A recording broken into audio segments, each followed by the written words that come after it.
Good morning student. कल हम देख रहे थे गोलीय जो दर्पण है उनसे संबंधित कुछ मुख्य परिभाषाएं, और उसके बाद में जो आज हम देखेंगे गोलीय दर्पण से परावर्तन के नियम। गोलीय दर्पण से जो परावर्तन के नियम देखेंगे हम, उन नियमों से पहले आप एक लाइन जो पिछले क्वालिटी में जो समतल दर्पण से संबंधित थी उसको देखेंगे हम कि जैसे समतल दर्पण की वक्रता त्रिज्या और फोकस दूरी। समतल दर्पण की फोकस दूरी व वक्रता त्रिज्या का मान कितना होता है, तो समतल दर्पण और जो है हमारा उसकी फोकस दूरी जो वक्रता त्रिज्या है उसका जो मान है वो मान होता है कितना, अनंत।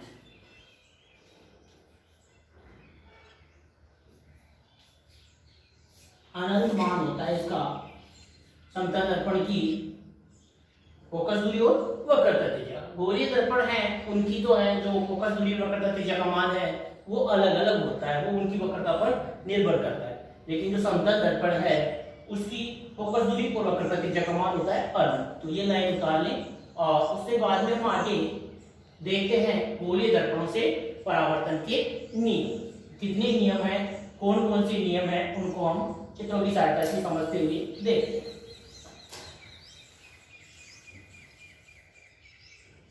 नियम नंबर 1, पहला जो नियम है वो देखना है यार, दोनों दर्पणों से अवतल और उत्तरछम साथ ही पढ़ते हुए देखते हैं। ये हमारा दर्पण है अवतल, ये इसका ध्रुव है P, पूर्व है इसका P, और उसके बाद में मान लिया इसका यहाँ पर क्या है F, और इसके दोगुनी दूरी पर क्या होता है इसका वक्रता केंद्र C। ये चीज भी ध्यान रखनी है कि जो C है ये F है वो C और P का मध्य बिंदु होता है, जो हमने देख लिया था वक्रता त्रिज्या और फोकस दूरी में समान। तो ये जो फोकस दूरी है वो वक्रता त्रिज्या की क्या होती है, आधी होती है। तो अब जो हमारा पहला नियम है वो नियम क्या कहता है कि अगर कोई प्रकाश किरण मुख्य अक्ष के समांतर आपतित होती है, कोई प्रकाश किरण मुख्य अक्ष के समांतर आपतित होती है तो परावर्तित किरण परावर्तन के पश्चात फोकस से होती हुई जाती है। परावर्तित किरण परावर्तन के पश्चात फोकस से होती हुई जाती है या जाती हुई प्रतीत होती है। फोकस से होती हुई जाती है या जाती हुई प्रतीत होती है। ये तो जाती है तो किसमें, अवतल में, और प्रतीत किसमें होती है, उत्तल। ये हमारा उत्तल लेंस है, उत्तल दर्पण की, और इसका ये P है, ये मान लिया इसका क्या है F है, और इसे डबल दूरी पर इसका क्या है C। अब हम देखें तो इसमें तो क्या है, वास्तव में जा रही है उसमें क्या होगी, मुख्य अक्ष के समांतर आपतित किरण, ये मुख्य अक्ष के समांतर आपतित किरण है, परावर्तन के पश्चात क्या होगी, ये F से जाती हुई प्रतीत होगी। हमें किससे, F से जाती हुई प्रतीत होगी ये किरण। तो परावर्तन के पश्चात ये ऐसे रहे, अगर हम इसको पीछे बढ़ाएं तो ये आभास है कि ये क्या हो रही है, F से जा रही है, तो हमें F से जाती हुई प्रतीत होती है। तो हमारा पहला नियम क्या हुआ कि अगर मुख्य अक्ष के समांतर आपतित किरण परावर्तन के पश्चात फोकस F से जाती है या जाती हुई प्रतीत होती है, पहला नियम है। दूसरा नियम देखो, दूसरा नियम देखना, इसका विपरीत जो है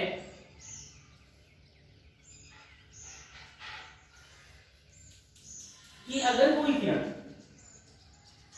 ये इसका पहले, ये इसका ध्रुव P है, ये इसका F है, और ये इसका C है वक्रता।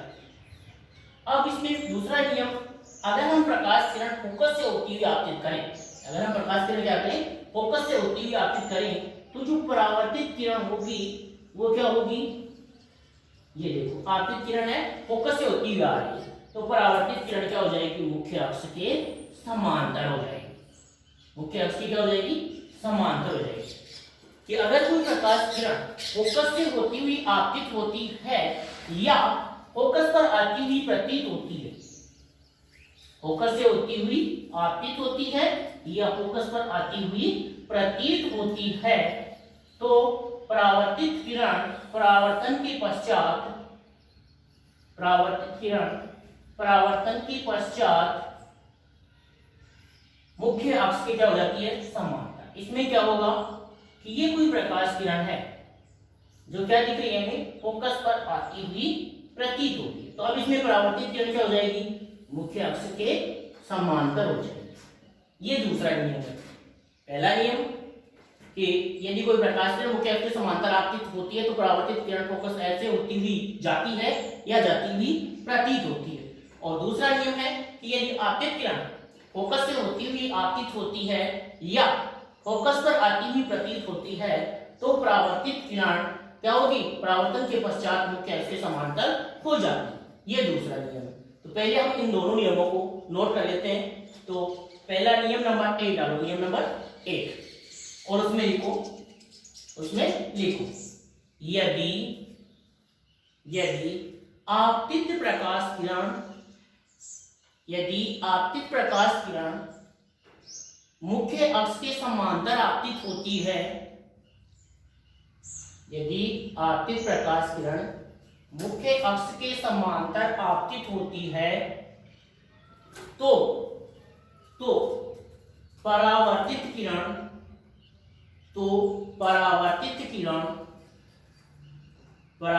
किरण फोकस एक्स से होती हुई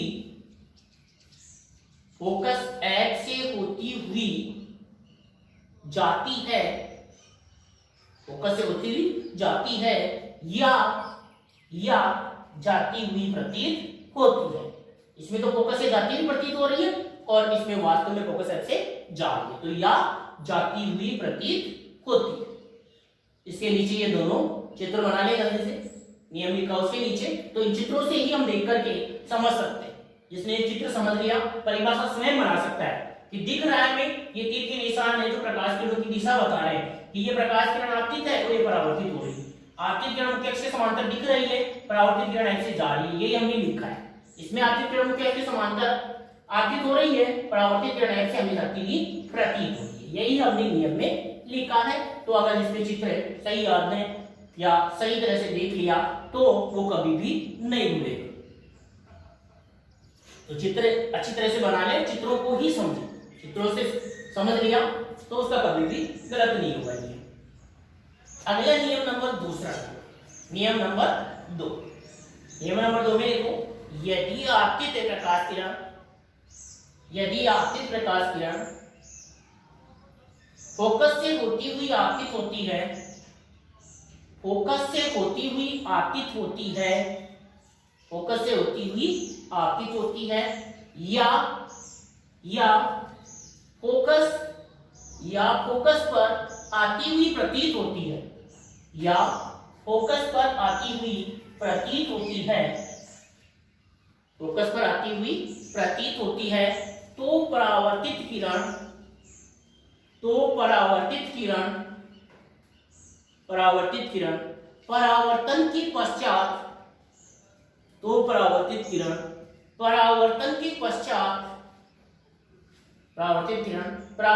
पश्चात मुख्य अक्ष के समांतर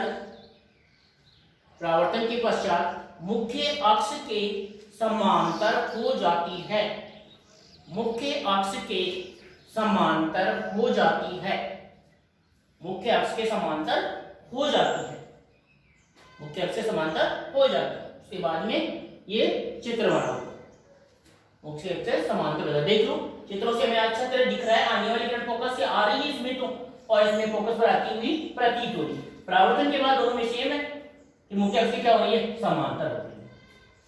उसमें भी ये था, आने वाली दोनों में सेम की समांतर आ रही थी, लेकिन जाने वाली इसमें तो जाती हुई प्रतीत हो रही थी और इसमें जा रही है। तो यहाँ पर इसमें आ रही है, इसमें आती हुई प्रतीत हो रही है बस। तो ये दोनों नियम लिख लें। इसके बाद में दूसरे नियम के जो दोनों चित्र हैं वो बना लें, जिससे अवतल और उत्तल दोनों के हमें साथ साथ पता हो जाएगा। अब हम देखते हैं नियम नंबर तीसरा। नियम नंबर 3, नियम नंबर 3, तीसरा नियम जो है वो देखते हैं।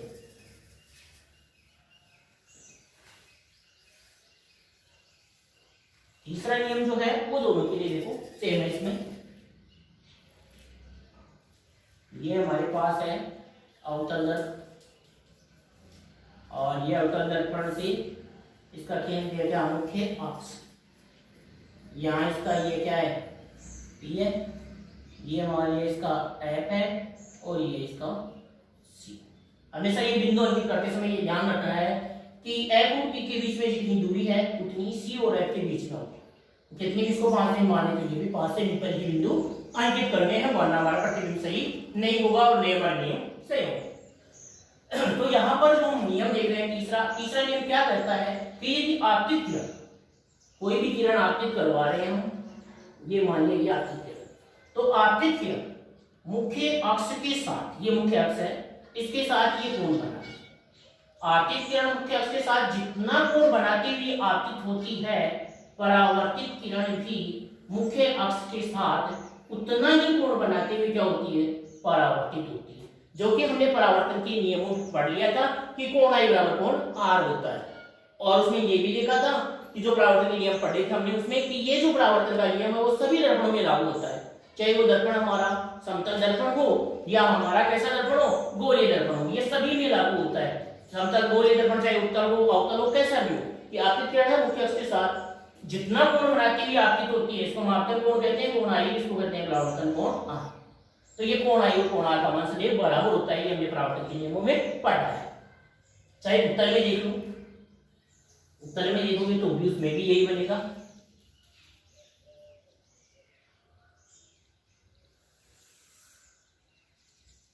ये इसका बिंदु P है, ये इसका बिंदु F है, और ये इसका बिंदु C। अब देखो यहाँ पर आपतित किरण ये आपतित किरण आई, तो परावर्तित किरण ये कोण बन रहा है, उतना ही कोण बनाते हुए क्या हो जाएगी, परावर्तित हो जाएगी। तो ये हो गया हमारा तीसरा है कि आपतित किरण मुख्य अक्ष के साथ जितना कोण बनाते हुए आपतित होती है, परावर्तित किरण भी उतना ही कोण बनाते हुए क्या हो जाती है, परावर्तित हो जाती है। तो नियम नंबर 3 डालो, नियम नंबर 3 में देखो आपतित किरण मुख्य अक्ष के साथ, आपतित किरण मुख्य अक्ष के साथ जितना कोण बनाती हुई आपतित होती है, जितना कोण बनाती हुई आपतित होती है, जितना कोण बनाते हुए आपतित होती है, परावर्तित किरण भी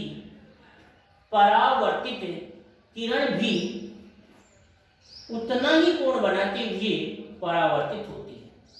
परावर्तित किरण भी उतना ही कोण बनाते हुए परावर्तित होती है।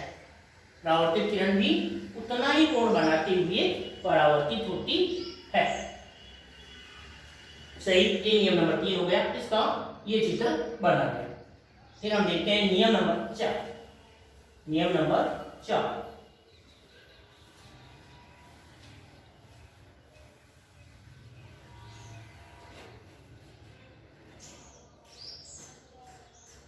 नियम नंबर 4,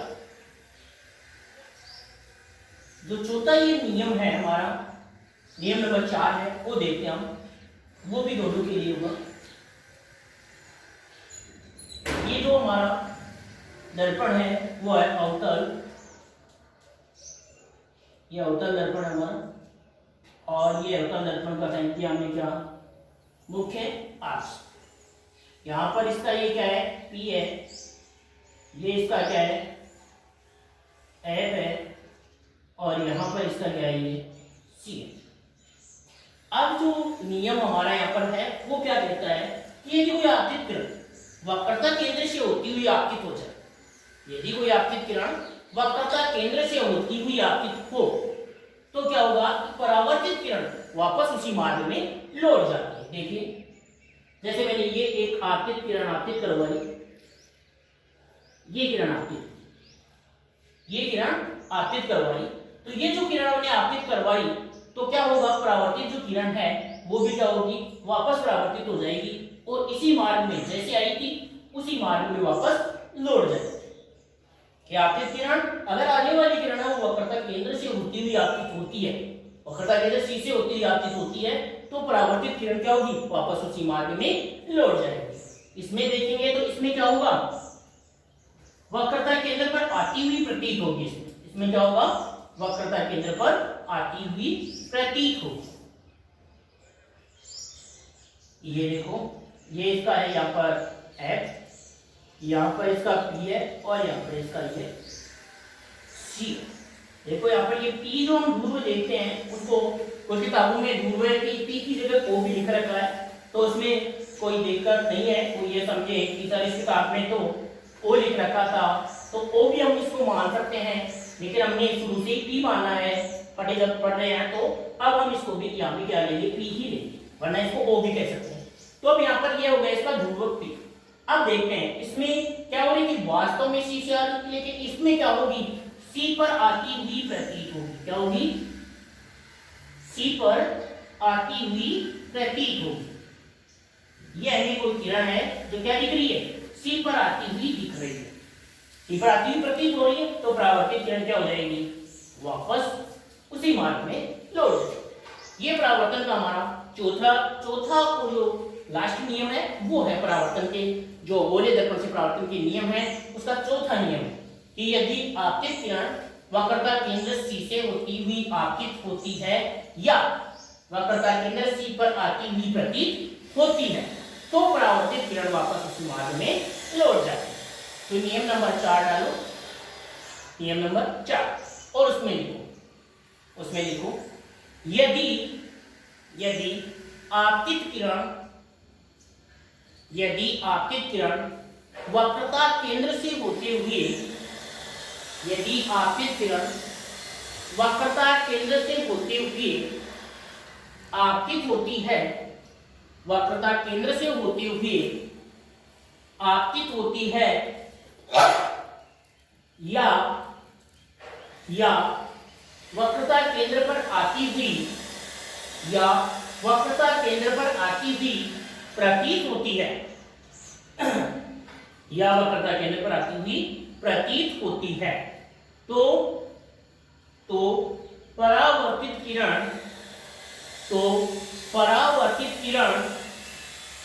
परावर्तन के पश्चात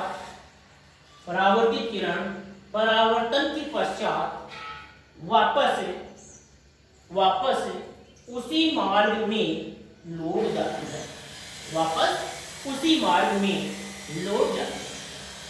और उसके बाद में ये दोनों बना ले चित्र, वापस उसी मार्ग में लौट जाए। उसके बाद में ये दोनों चित्र बना ले, चौथे में दिख रहा है चित्रों से, ये लाइनें लिखने की जरूरत ही नहीं, जिसको समझ में आ गई चित्र से, जिसको चित्र है वो चित्र बना करके लिख सकता है अपने मन से, कैसी भी भाषा बना करके, क्योंकि जैसे ये चित्र है हमारा तो हम इससे देख सकते हैं, ये दिख रहा है कि आने वाली किरण C से आ गई, जाने वाली भी C से ही चार। इसमें देखें कि आने वाली किरण मुकेश के साथ आई कौन बना रही, तो आने जाने वाली आ, मतलब आई और आने से क्या होता है, बराबर होता है। तो हम चित्र से ही उसकी परिभाषा अपने शब्दों में कैसे भी लिख सकते हैं, वो सही होगा, चित्र सही है। तो अब हम देखते हैं आगे, ये बना लिया तो आगे चलते हैं हम गोलीय दर्पण से हम परावर्तन के नियम होते हैं। अब इन नियमों का उपयोग करते हुए हम क्या करेंगे, प्रतिबिंब निर्माण करेंगे। गोलीय दर्पण से क्या पढ़ेंगे, प्रतिबिंब निर्माण पढ़ेंगे। गोलीय दर्पण से परावर्तन के नियम हो गए, अब हम पढ़ेंगे गोलीय दर्पण से प्रतिबिंब निर्माण। क्या पढ़ेंगे, प्रतिबिंब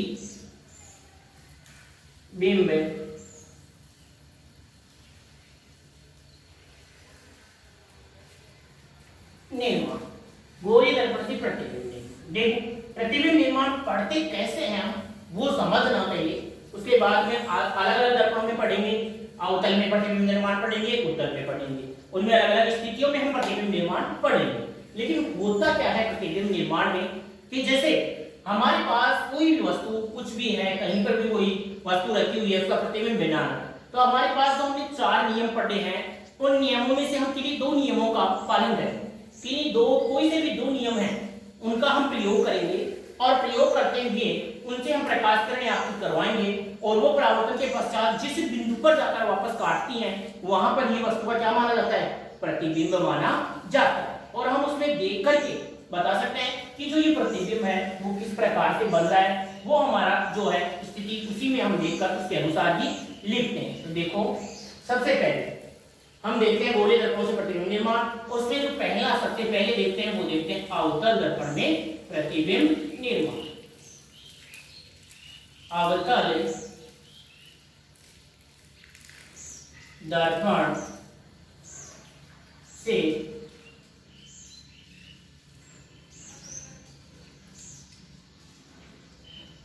अवतल दर्पण से प्रतिबिंब निर्माण। अवतल दर्पण से प्रतिबिंब। अब अवतल दर्पण में जो प्रतिबिंब है वो किस किस प्रकार से बनते हैं वो हम देखते हैं कि किस प्रकार से अवतल दर्पण से प्रतिबिंब बनते हैं। इसके लिए अलग अलग स्थितियां हैं, जो 6 स्थितियां दे रखी है। कितनी स्थितियां देखिए, 6 स्थितियां। उन 6 स्थितियों को हम देखेंगे। तो सबसे पहली जो स्थिति है, सबसे पहले नंबर पर पहली स्थिति है कि जब वस्तु, पहली स्थिति जब वस्तु कहां पर हो, अनंत पर हो। जब वस्तु कहां पर हो, अनंत पर हो। जब वस्तु कहां पर हो, अनंत पर हो, तो बनने वाला प्रतिबिंब कहां पर बनेगा, कैसा बनेगा और किस प्रकार का बनेगा वो देखते हैं। कि जब वस्तु कहां पर हो, अनंत पर हो, तो हम सबसे पहले इसका जो आरेख है वो बनाते हैं कि किस प्रकार से क्या होगा। देखो इधर सबसे पहले ऐसी स्थिति बनाने के लिए, जैसे मान लिया दे दिया एग्जाम में आ जाता है कि अवतल दर्पण में निम्न स्थितियों के लिए प्रतिबिंब निर्माण को समझाइए। अवतल दर्पण में निम्न स्थितियों के लिए प्रतिबिंब निर्माण को समझाइए। कोई भी 1 या 2 स्थिति का नाम दे दो।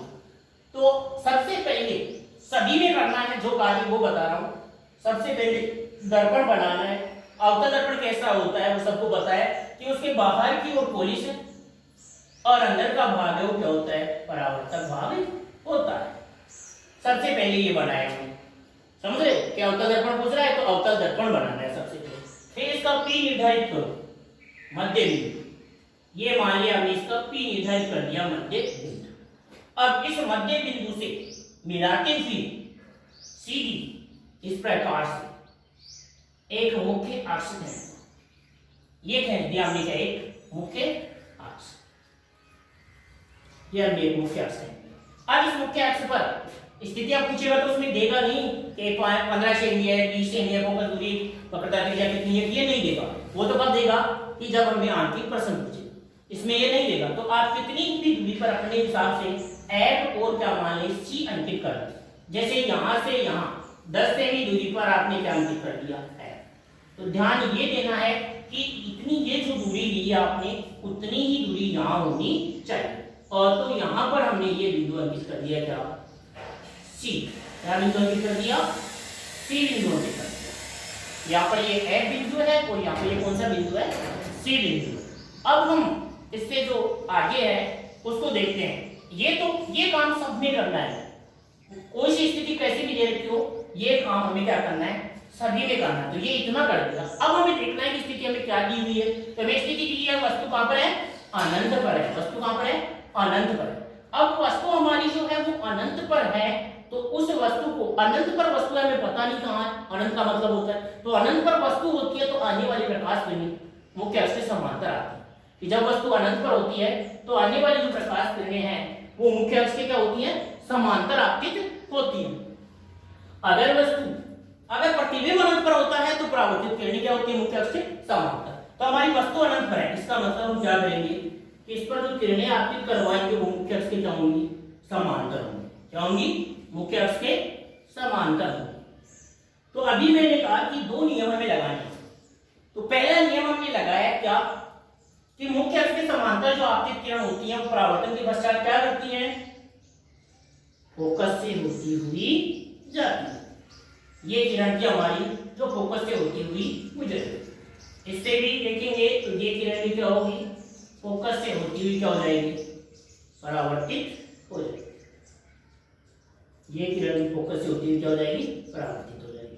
अगर यहाँ पर हम एक नियम और देखें तो वो ये होगा कि वक्रता केंद्र से होती हुई, ये भी तो अरे इससे प्रकाश किरण गुजारे कोई तो वक्रता केंद्र से जाएगी, तो ये टकराकर वापस कैसे आएगी, वक्रता केंद्र से ही आएगी। ये यहाँ पर काट रही है सब, तो वस्तु का प्रतिबिंब कहाँ पर बना, हमें दिख रहा है। मैंने अभी बताया था कि परावर्तित किरणें जिस बिंदु पर आपस में काटती हैं वहां पर ही वस्तु का क्या बनता है, प्रतिबिंब बनता है। तो वस्तु का यहाँ पर प्रतिबिंब बना कहां पर, F पर। कहां पर बना वस्तु का प्रतिबिंब, F पर बना। तो अब F पर बना तो कैसा बना वो दिख रहा है आपको। और अनंत पर वस्तु देखो कितनी भी बड़ी हो सकती है, बहुत बड़ी होगी, लेकिन यहाँ पर वस्तु तो हमें एक बिंदु जितना दिख रहा है, प्रतिबिंब तो कितना दिख रहा है, एक बिंदु जितना दिख रहा है। तो सबसे पहले तो जब वस्तु अनंत पर है तो बनने वाला प्रतिबिंब कहां पर बना, स्थिति बताओ। तो स्थिति कहां है, फोकस पर बना। कहां पर बना, फोकस पर। फिर दूसरी चीज कैसा बन रहा है, यह प्रकाश किरणें वास्तव में काटनी है या आभास हो रहा है। तो ये जो प्रकाश की किरणें हैं वो क्या कर रही हैं, वास्तव में काट रही हैं। इसका मतलब कैसा बना, वास्तविक बना। कैसा बना, वास्तविक बना। और कैसा बना, उल्टा बना, वास्तविक उल्टा। और कैसा बना, वस्तु से बहुत छोटा। आकार पूछे तो एक बिंदु है तो छोटा नहीं लिखेंगे इसमें ये लिखेंगे वस्तु से बहुत छोटा, बहुत छोटा, मतलब वस्तु से बहुत छोटे आकार का प्रतिबिंब बना है। कब, जब वस्तु अनंत पर हो। तो जब वस्तु अनंत पर हो तो हमें ये चीज और ये ध्यान रखेंगे बस। ये क्या है, ये चीज तो हमें दी हुई होगी जब वस्तु अनंत पर हो, तो इसी में आगे लिख लेना है। ये लाइन अब हम जब इसको लिखेंगे तो क्या लिखेंगे कि जब वस्तु अनंत पर, तो ये तो लिखी हुई दी हुई है, इसको लिखने में क्या है। फिर आगे उसमें क्या लिखी, जब वस्तु अनंत पर हो तो बनने वाला प्रतिबिंब फोकस पर बनता है, वास्तविक उल्टा वस्तु से बहुत छोटा बनता है। वास्तविक उल्टा और वस्तु से बहुत छोटा बनता है। ये पहली स्थिति हो गई कि जब वस्तु अनंत पर, जब वस्तु अनंत पर हो। तो पहले स्थिति डालो, जब वस्तु अनंत पर हो, जब वस्तु अनंत पर हो। और इसका ये जो चित्र है वो बना लो कि जब वस्तु अनंत पर हो तो प्रतिबिंब किस प्रकार से बनता है, कैसा प्रतिबिंब बनेगा, वो स्थिति हम देखेंगे। पहले ये चित्र बना लो, उसके बाद में ये नहीं लिखना, मैं लिखाऊंगा वैसे ही लिखना। ये तो बताया कि कहां प्रतिबिंब कैसा बनता है। तो ये चित्र बना करके उसके नीचे लिखेंगे, उसके नीचे ये बना लो पहले।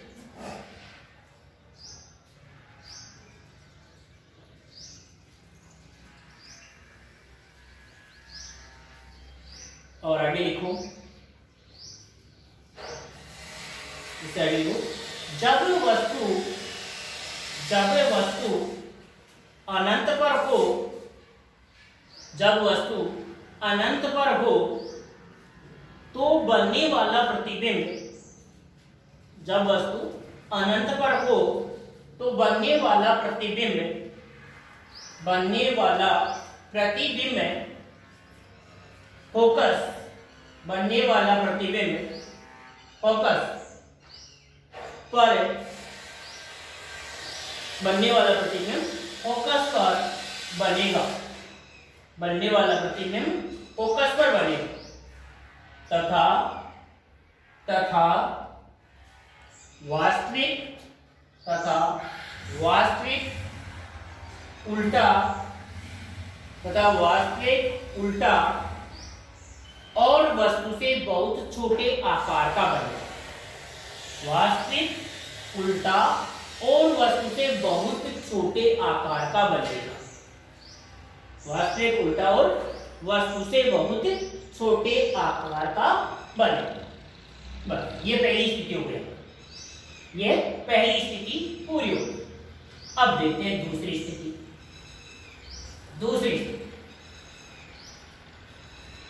दूसरी स्थिति देखते हैं तो दूसरी जो स्थिति है हमारी, वो स्थिति क्या है कि जब वस्तु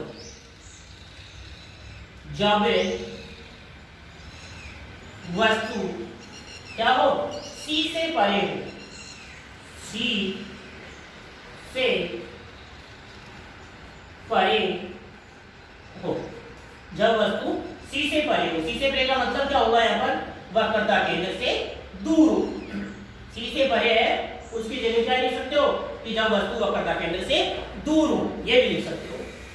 हर शॉर्ट में कर दिया C से परे। तो अब आगे देखेंगे हम कि जब वस्तु कहां पर हो, C से परे। तो मैंने जो चीज बताई वो बना, पहले बनाते जाना चित्र अभी, जिससे टाइम खराब नहीं हुआ। पहले क्या बनाएंगे हम, जो मैंने पहले चित्र में बताई थी वो चीज कॉमन है, सबने बनानी है। क्या बनाना है, पहले तो अवतल दर्पण बनाना है। ये हमने बना लिया अवतल दर्पण, सभी बनाते जाएंगे इसको साथ ही साथ, तो टाइम को नहीं। ये हमारा बन गया क्या, अवतल।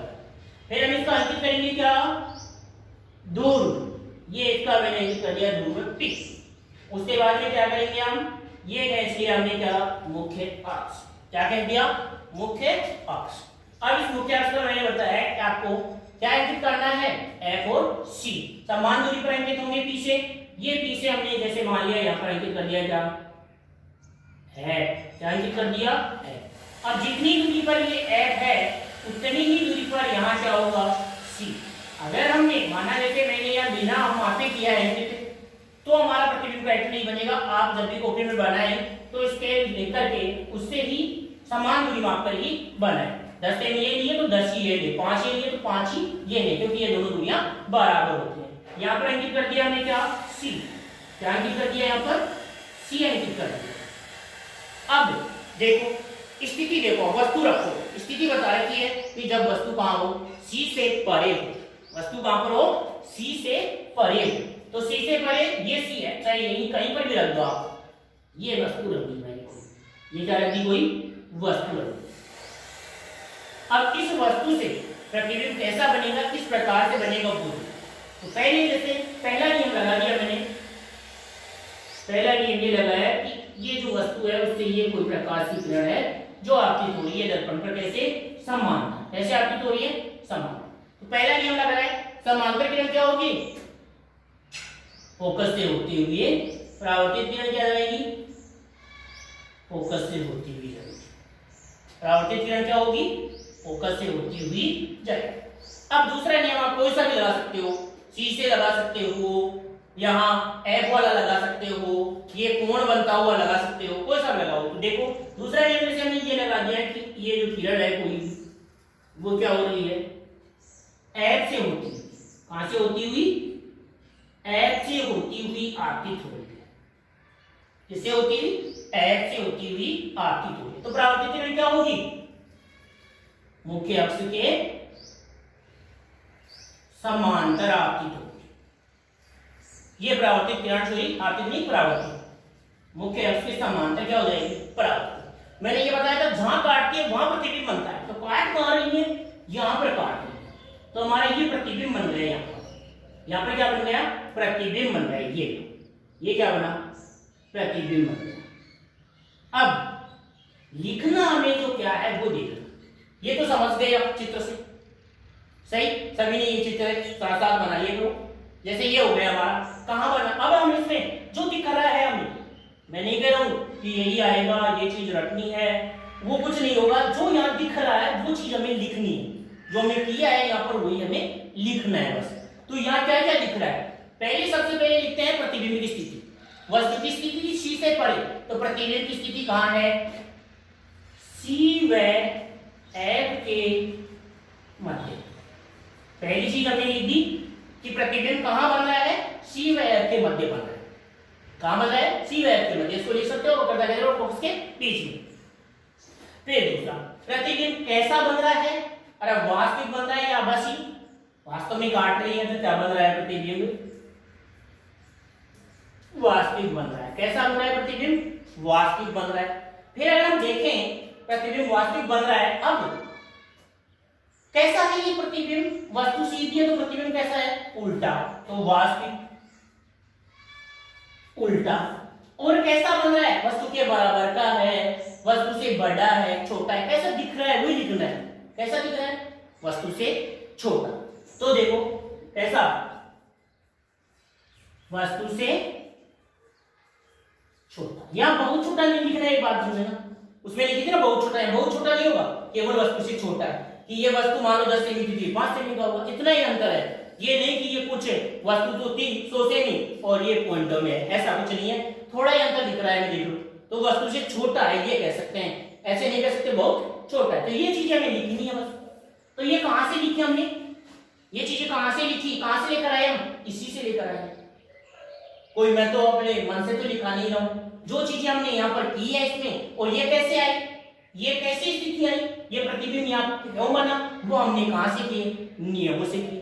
किससे देखा है, नियमों से देखा। कि नियमों से हमने जो नियम थे उन नियमों की अनुपालना की है और वो नियम लगाए हैं, नियमों के द्वारा यहाँ पर आकर दोनों के निकाट लिए, तो यह वस्तु का प्रतिबिंब बन गया। कैसा बन रहा है वो में दिख रहा है, उल्टा बन रहा है। कहाँ बन रहा है, मूल्य में दिख रहा है, सी और एफ के बीच में बन रहा है।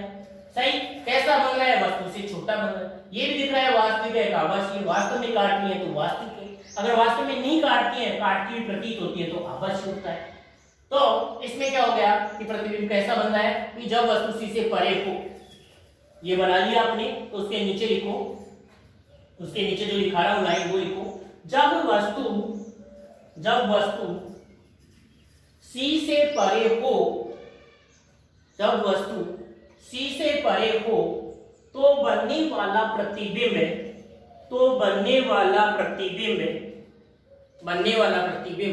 सी व एफ के मध्य बनेगा। तो बनने वाला प्रतिबिंब सी व एफ के मध्य बनेगा। स्थिति हो गई है, तो सी व एफ के मध्य बनेगा। तथा वास्तविक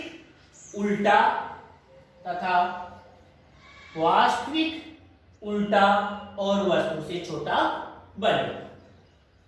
वास्तविक उल्टा और वस्तु से छोटा, वास्तविक उल्टा और वस्तु से छोटा बनेगा। यह हो गई हमारी दूसरी स्थिति। देखो आपकी जो किताब है उसमें केवल एक सारणी बना रखी है, वस्तु की स्थिति, वस्तु का आकार, ऐसे, और इतनी सी सारणी में पूरा ये बता रखा है। मैं इनको अलग अलग ऐसे बता रहा हूँ कि आपको सही तरीके से ये समझ में आना है, और जिस किसके भी ये प्रतिबिंब बनाना अगर समझ में आ गया तो कभी भी इनको नहीं भूलेगा, कभी भी इनको भूलेगा नहीं, क्योंकि ये क्या है, कोई ऐसी तो है रखने वाली चीज नहीं है, समझने वाली चीज है, जिसने भी समझ लिया वो भूलेगा नहीं। तीसरी स्थिति आती है, हम इसको ऐसे लेकर आ रहे हैं, अनंत से कहां पर ले आए, सी से पर, अब ले आएंगे सी पर, उसके बाद में स्थिति आ जाएगी सी व एफ के मध्य, उसके बाद में आ जाएगी एफ पर, उसके बाद में आ जाएगी कहां पर, एफ और पी के मध्य। इस प्रकार से इसकी 6 स्थितियां हैं। तो हम तीसरी स्थिति देखते हैं कि जब वस्तु कहां पर हो, सी पर हो, जब वस्तु कहां पर हो, सी पर हो, वस्तु को वक्रता केंद्र पर रख दें। कहां पर रख दें वस्तु को, सी का मतलब क्या है, वक्रता केंद्र। तो यहाँ पर तीसरी स्थिति में ये भी लिखा हुआ सकता है कि जब वस्तु कहां पर हो, वक्रता केंद्र पर हो। तीसरी स्थिति है जब वस्तु सी पर हो, जब वस्तु कहां पर हो, सी पर, जब वस्तु सी पर रखी हुई, ये सी से परे थी, ये अनंत पर थी, और अब कहां पर है वस्तु, सी पर, जब वस्तु सी पर हो। तो देखना, चित्र बनाते रहना, बनाते जाना चित्र, जैसे बना रहा हूं वही चीज, कॉमन चीज जो आपको बनानी है वो बना सकते हैं। सभी के लिए, आप सभी स्थितियों के लिए पहले से भी 6 की 6 ये कॉमन चीजें बना सकते हैं। वो कौन कौन सी है देखो। सबसे पहले बना दिया हमने क्या, दर्पण, अवतल पढ़ रहे हैं तो अवतल, दर्पण में हमें ऐसे लाइन खींचनी है, उसको उत्तल अवतल दोनों बना सकते हैं। जिस ओर पुलिस की, अंदर पुलिस की तो उत्तल बन जाएगा, बाहर पुलिस की तो अवतल बन जाएगा। ये हमारा अवतल दर्पण है। फिर इसमें हम अंकित करेंगे ये बीच का बिंदु, ये बीच का बिंदु P अंकित कर दिया। इससे हम ये कह देंगे क्या, मुख्य अक्ष है दिया।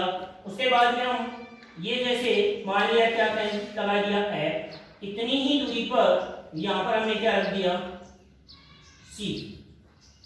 ये हमने इसके क्या रख दिए, F और C। इतने भी रख सकते हो, यहाँ F करके मान लिया, यहाँ बिंदु नहीं किया हमने, यहाँ कर दिया है, यहाँ F कर दिया। तो अब जब इतनी दूरी है तो अब इतनी ही दूरी इधर यहाँ पर, लगभग यहाँ पर हमने बिंदु अंकित कर दिया। ऐसे दूरी पर भी कर सकते हो, कोई जरूरी नहीं बनी यहाँ पास के या मान लिया चलो। अब देखते हैं यहाँ पर वस्तु कहाँ पर है, सी पर है, वक्रता केंद्र पर कोई वस्तु रखी है, ये हमने कोई वस्तु रख दी। अब वस्तु यहाँ रखी हुई है तो नियम लगाओ। पहला नियम ये लगा दिया कि किरण है वो आपकी हो रही है, तो हमें जो परावर्तित किरण होगी वो क्या होगी, ऐसे होती हुई जाए। दूसरा नियम लगा दो, किरण है वो क्या हो रही है,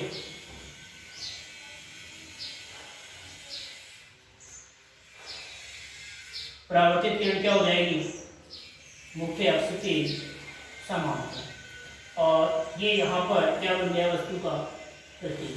क्या बन गया, वस्तु का प्रतीक। जो दिख रहा है वही लिखेंगे।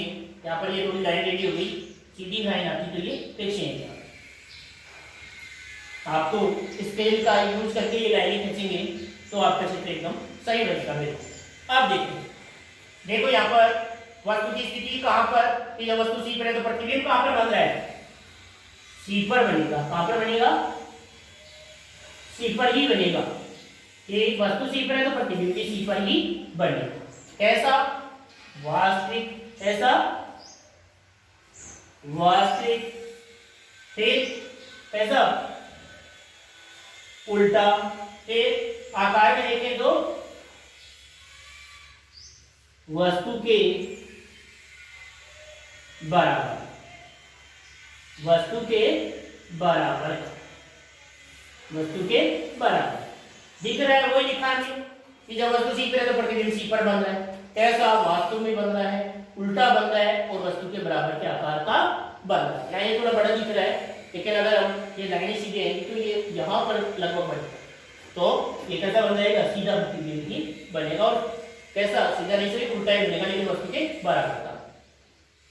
अब ये बना लिया, उसके आगे ये चित्र बना लिया, देखो नहीं बनाया वो बना ले। ये चित्रों में ये तीर की निशान जरूर लगाए चित्रों में, क्योंकि ये तीर की निशान ही है वो सब कुछ बदल देंगे। अगर आपने ऐसे उल्टे लगा दिए तो उल्टा हो जाएगा, क्योंकि ये निशान क्या बताता है, प्रकाश की दिशा बताता है। तीर का निशान क्या बताता है, दिशा। तो इस ओर से तो आ रहा है प्रकाश और इस ओर जा रहा है, वरना अगर ऐसे लगा दिया तो अलग हो जाएगा, ये वस्तु हो जाएगी, ये प्रतिबिंब हो जाएगा, उल्टे होते ही उल्टा हो जाएगा सब कुछ। तो ये ध्यान में रखने की बात। तो ये बना लिया, तो उसके नीचे लिखो, जब वस्तु सी पर हो, जब वस्तु सी पर हो तो बनने वाला प्रतिबिंब, जब वस्तु सी पर हो तो बनने वाला प्रतिबिंब, जब वस्तु सी पर हो तो बनने वाला प्रतिबिंब सी पर ही बनेगा, सी पर ही बनेगा, सी पर ही बनेगा, सी पर ही बनेगा। तथा वास्तविक, तथा वास्तविक उल्टा, वास्तविक उल्टा और वस्तु के, वास्तविक उल्टा और वस्तु के बराबर, और वस्तु के बराबर आकार का बनेगा।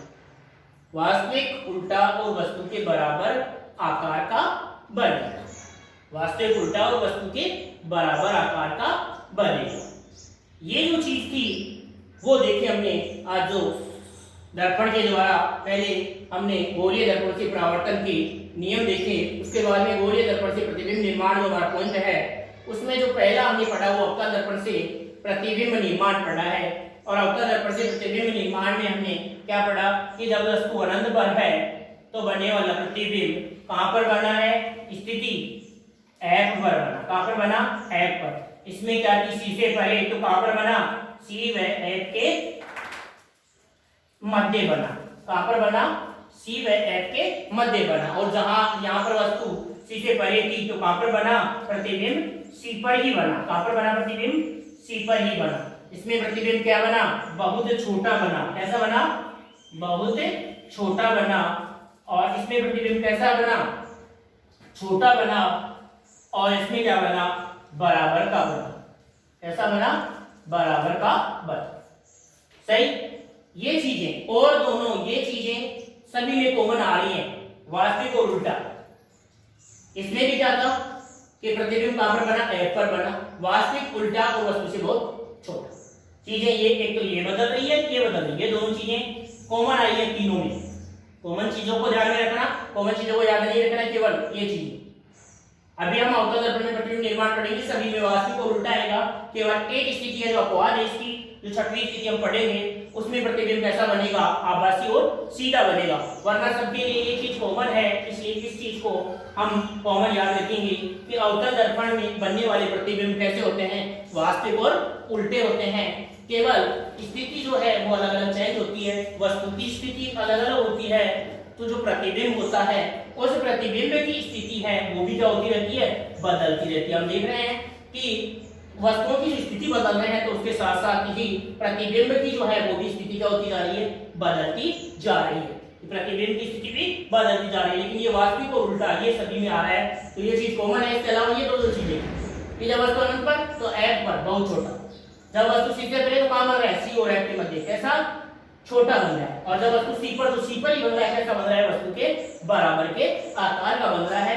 तो इस प्रकार से हमने ये तीनों स्थितियों के लिए प्रतिबिंब निर्माण देखे।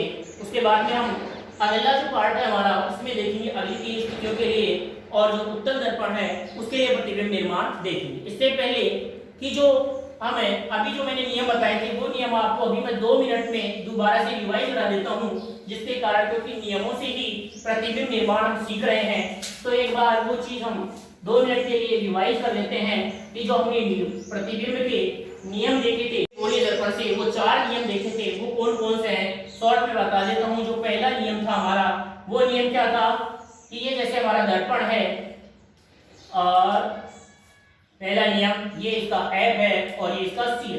पहला नियम क्या था, समांतर आपकी है तो क्या होगी, फोकस से होती हुई जाती है या फोकस से जाती हुई क्या हो रही है, प्रतीत होती है। ये तो पहला नियम था। दूसरा नियम हमारा जो दूसरा गोलीय दर्पण से परावर्तन के नियम थे, उसमें दूसरा नियम क्या था कि कोई किरण अगर F से क्या हो रही है, P, F और C, अगर F से आपकी आ रही है तो परावर्तित किरण क्या हो जाती है, समांतर। इसमें क्या लिखा था कि अगर F पर आती हुई प्रतीत होती है, ये हमारा F है और ये C है, अगर आने वाली किरण क्या हो रही है, F पर आती हुई दिख रही है हमें, तो परावर्तित किरण क्या उसके क्या हो जाएगी, समांतर हो जाएगी। तीसरा जो हमारा नियम था, वो तीसरा जो नियम हमने देखा था वो क्या देखा था कि मुख्य अक्ष के साथ जितना कोण बनाती हुई कोई किरण आ रही है, मुख्य अक्ष के साथ जितना कोण बनाती हुई कोई किरण आ रही है, उतना ही कोण बनाती हुई किरण क्या हो जाती है, परावर्तित हो जाती है। ये हमारा तीसरा नियम था। इसके लिए भी यही था कि जितना कोण बनाती हुई आ रही है उतना ही कोण बनाती हुई हो जाती है, परावर्तित हो जाती है। और जो हमारा चौथा नियम था, जो लास्ट जो वो नियम क्या था कि अगर कोई आने वाली किरण है वो वक्रता केंद्र से आ रही है, ये F है और ये C है। अब C से कैसे भी आ सकती है किरण, मान लो ये भी आ रही है किरण, तो ये C से ही तो आ रही है, ऐसे कोई किरण आए तो वो वापस ऐसे ही है। मान लिया ये किरण ऐसे आ रही है तो ये C से ही आ रही है ना, तो ये वापस आएगी। मान लिया कोई किरण ऐसे आ रही है तो C से ही आ रही है ना, तो ये वापस ऐसे ही आएगी। मान लिया कोई किरण ऐसे आ रही है तो C से ही जा रही है ना, तो ये वापस ऐसे ही आएगी। तो जो चौथा नियम था हमारा वो ये था कि अगर C से कोई भी किरण आपकी होती है तो परावर्तित किरण होती है वो वापस C से होती हुई, मतलब वापस उसी मार्ग में लौट जाती है। इसमें क्या था कि आने वाली जो प्रकाश किरण है अगर वो हमें C पर आती हुई दिख रही है, आती हुई प्रतीत होती है, तो परावर्तित किरण वापस उसी मार्ग में लौट जाती है। ये जो हमने गोलीय दर्पण से जो परावर्तन के नियम थे उनका एक बार रिवाइज किया है जल्दी में, तो इनको समझते हुए हमने प्रतिबिंब निर्माण पढ़े हैं, और उन प्रतिबिंब निर्माणों में हमने केवल जो अवतल दर्पण में प्रतिबिंब निर्माण पढ़े हैं उसकी 3 स्थितियां पढ़ी हैं, 3 स्थितियां और बाकी हैं। उन 3 स्थितियों को अगले जो पार्ट हमारा पढ़ेंगे उसमें पढ़ेंगे, और उसके बाद में जो हमारा उत्तल दर्पण है प्रतिबिंब निर्माण वो भी पढ़ेंगे। उसके बाद में हम इनके उपयोग पढ़ेंगे, और उत्तल दर्पण के और अवतल के उपयोग पढ़ने के बाद में दर्पण सूत्र पढ़ेंगे, कार्तीय जो चिन्ह परिपाटी है वो पढ़ेंगे, और उसके बाद में इनके आगे प्रश्न पढ़ेंगे। जब जाकर हमारा दर्पण या जो परावर्तन पॉइंट है वो पूरा होगा, उसके बाद में हम अगला पॉइंट चालू करेंगे अपवर्तन। जय हिंद, जय भारत।